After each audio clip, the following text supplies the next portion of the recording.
Hey guys, Paul Reddick here. Welcome back to a mini episode of the Baseball Dad Show. So in these mini episodes, we're going to tackle off the field and on the field issues in some topics that may not warrant an entire episode. So in this episode, it's going to be a two-part episode. We're going to talk about pitching mechanics and what we can control, what we can't control. So in our Baseball Dads discussion group on Facebook, which if you're not a member of, please join us. It's an incredible group coming up on about 2,000 members, very super active, super positive. You can find a link to that at baseballdadshow.com, and you can link to the Facebook page where you can request a membership there. So from time to time, one of the dads will post a video or a picture of his son pitching and ask kind of for advice.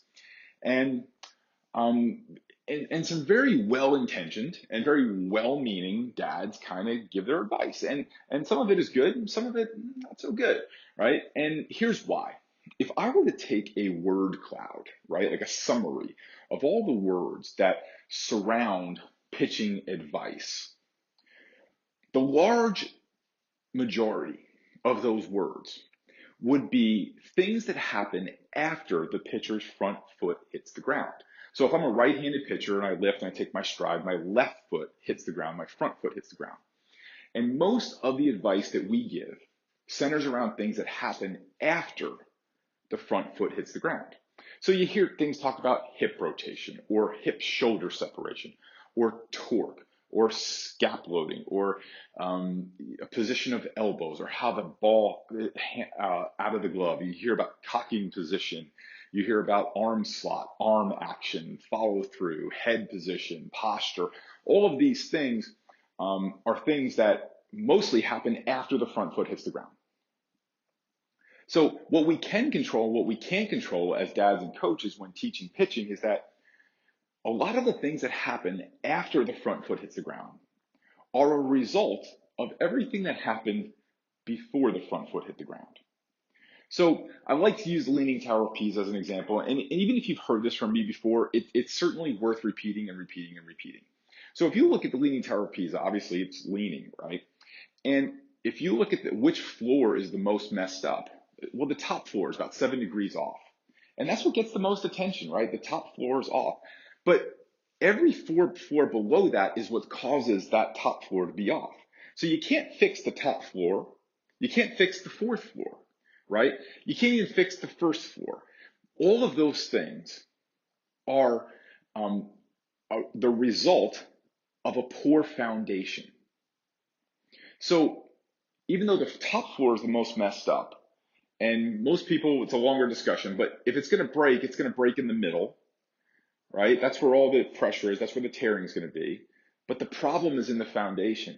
So most times when we have a pitching flaw, and I spend most of my day talking with dads or doing pitching consults, and most of the work we're doing is in working on how do we set up the first part of the delivery, everything that happens from the first movement to the time the foot hits the ground.